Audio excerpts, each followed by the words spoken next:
Assalamualaikum warahmatullahi wabarakatuh. Selamat pagi anak-anak, bertemu lagi dengan Bu Rini di hari Rabu tanggal 2 September 2020.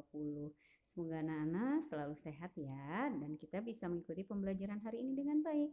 Hari ini kita masih belajar di tema 2, tema kegemaranku. Nah, di tema kegemaranku ini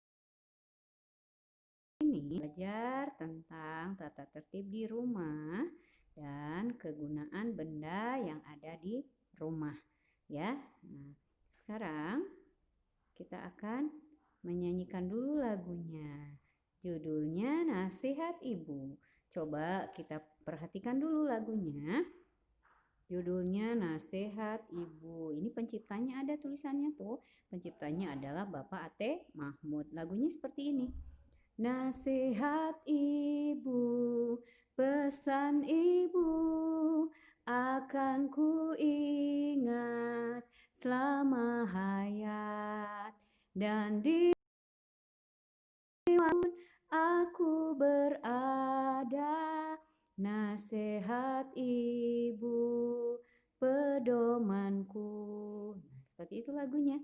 Coba kita ulang lagi ya supaya cepat hafal. Bu Rini yakin anak-anak belajar satu kali pun sudah bisa seperti saat Zoom kemarin ya. Yuk kita ulang lagi. Nasihat ibu, pesan ibu akan ku ingat selama hayat dan dimanapun aku berada. Nasihat ibu, pedomanku. Nah, lagunya seperti itu. Kenapa lagunya harus nasihat ibu? Apa sih yang mau kita pelajari hari ini? Yuk kita cek lagi. Pembelajaran berikutnya adalah, nah ini ada gambarnya. Ada anak yang sedang diberi nasihat oleh ibu. Kenapa sih kita harus mengikuti nasihat ibu? Kenapa kita harus mematuhi nasihat ibu ya? Oke, kita baca dulu. Mari amati gambar di samping. Ibu selalu menasihati kita. Nasihat ibu harus kita patuhi. Mematuhi nasihat ibu dengan melaksanakan semua perintahnya. Jadi maksudnya yang ibu nasihatkan kepada anak-anak tentu saja nasihat yang baik. Tidak mungkin nasihat yang tidak baik. Jadi tidak boleh ada anak yang suka membantah kepada ibu. Ibu sudah memberi kita kasih sayang, sudah mengurus kita dari kecil sampai besar seperti sekarang ini. Oleh karena itu, tugas kalian adalah mematuhi apa yang ibu nasihatkan. Tidak boleh ada yang marah-marah saat kalau anak yang soleh, anak yang baik, selalu mematuhi nasihat ibu ya. Oke, karena kan kalian sayang sama ibu ya. Ibu sudah memberi kalian kasih sayang selama kalian berada di dalam perut ibu, ya, kemudian jadi dede bayi dan sekarang sudah besar, sudah kelas 1. Tentu saja harus selalu sayang kepada ibu. Oke, kita lanjut. Nah, sekarang coba tulis nasihat-nasihat dari orang tuamu. Meletakkan barang pada tempatnya. Pernah nggak mama ngasih tahu? Coba itu simpan lagi pensilnya, simpan lagi bukunya di tempatnya supaya nanti pagi-pagi tidak susah nyari. Pernah diberitahu seperti itu? Atau ayo belajar. Coba kalau belajar tidak usah disuruh ya. Nah, kemudian mama misalnya minta bantuan, tetapi kan tidak mungkin mama juga menyuruh kalian membantu kalau anak-anak sedang belajar ya. Jadi anak-anak membantu orang tua. Yuk kita lanjut. Nah, ada beberapa lagi kira-kira apa ya? Nasihat-nasihat dari orang tua kalian. Di sini Bu Rini hanya memberi contoh saja ya. Tentu saja mungkin nasihat-nasihatnya akan sangat banyak sebetulnya. Banyak itu karena apa? Karena sayang. Kalau mama tidak sayang tidak akan memberi nasihat apa-apa, biarkan saja. Jadi anak yang tidak baik, jadi anak yang suka melawan itu kalau tidak sayang karena orang tua kalian ingin menjadikan kalian anak-anak yang soleh, anak-anak yang baik, tentu saja akan sering memberi nasihat. Oke, contoh yang lainnya kita lihat, minta izin sebelum pergi. Nah, berarti kalau di rumah nih, kadang-kadang ada yang suka main, pergi aja keluar nggak bilang-bilang sama mamanya. Jadi mamanya bingung nyari. Nah, ini tidak boleh terjadi lagi setelah hari ini ya. Karena Bu Rini sudah memberitahu bahwa meminta izin sebelum pergi itu penting. Ya, khawatir ada apa-apa, jadi mama tahu kalian pergi kemana. Dan kalian baru boleh pergi setelah diberi izin. Setelah dibolehkan baru boleh pergi. Kalau tidak diizinkan lebih baik tidak usah pergi. Ya. Oke. Selanjutnya, tidur tidak larut malam. Kenapa tidur tidak boleh larut malam? Iya, besok pagi akan susah bangun. Kemudian kalau susah bangun, kalian dibangunkan dengan paksa, biasanya jadi marah-marah. Ya. Nah, jadi tidurnya tidak boleh terlalu malam. Sebab apa? Membuat kita tidak semangat di pagi hari karena masih ngantuk. Ya. Oke, selanjutnya bermain harus ingat waktu. Misalnya, aduh udah lama nggak main ke rumah teman, aku pengen main mam ke rumah teman. Oke, main ke rumah teman.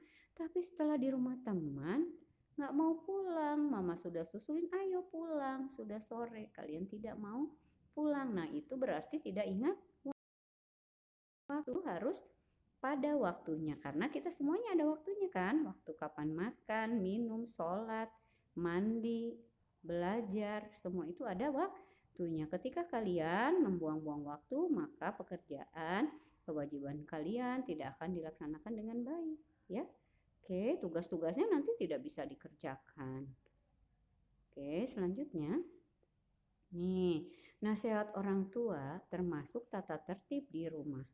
Tata tertib di rumah dibuat oleh orang tua. Jadi kalau kalian ingin supaya mamanya tidak selalu banyak memberi nasihat, berarti apa yang harus dilakukan?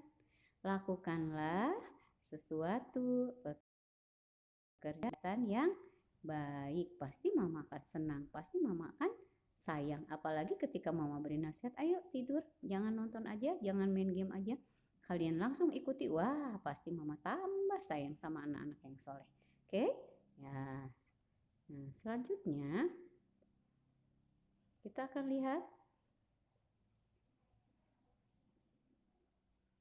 lihat pembelajaran berikutnya adalah menyebutkan benda-benda di rumah dan kegunaannya. Kita lihat gambarnya.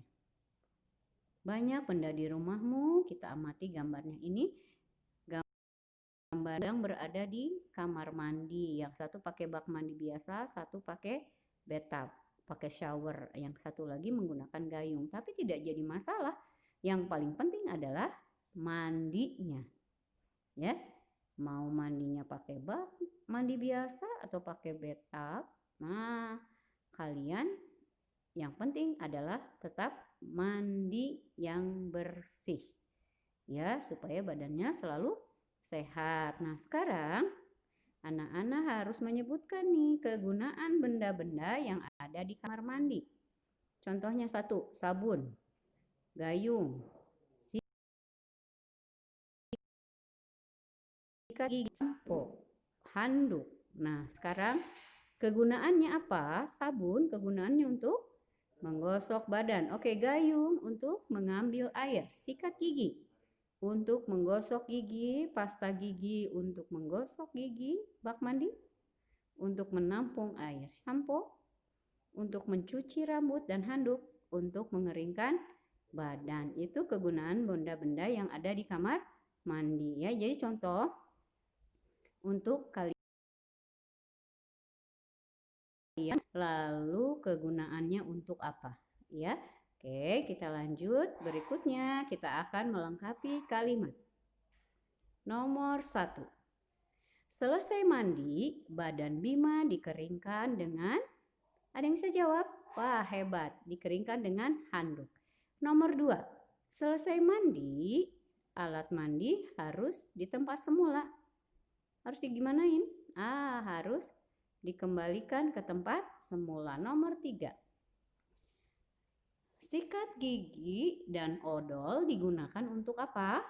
Untuk menggosok gigi. Oke, bagus. Nomor 4. Adik mengambil gelas untuk minum. Bagus. Nomor 5. Membersihkan lantai menggunakan sapu ijuk.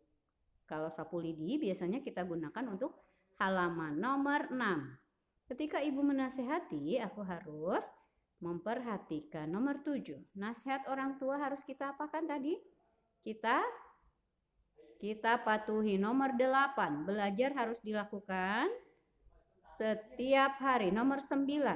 Nasihat orang tua termasuk tata tertib di mana? Di rumah. Bagus. Nomor 10.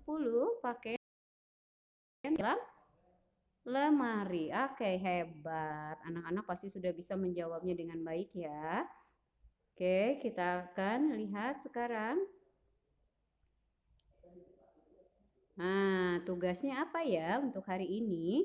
Yang pertama, di buku nomor 2, tuliskan 5 nama benda beserta kegunaannya. Misalnya seperti tadi, sapu digunakan untuk menyapu. Kalau misalnya sabun digunakan untuk apa tadi? Menggosok badan atau membersihkan badan. Nah, seperti itu. Ini ada contoh lagi.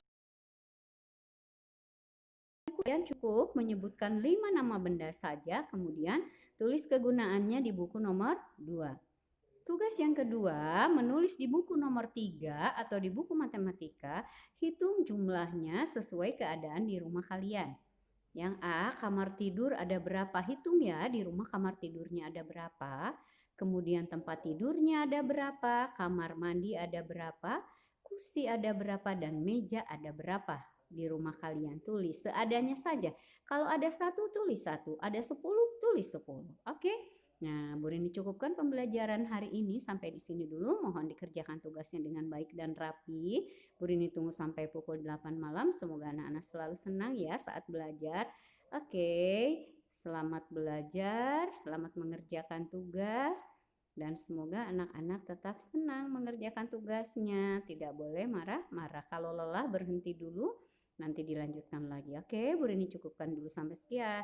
Sampai di sini. Assalamualaikum warahmatullahi wabarakatuh.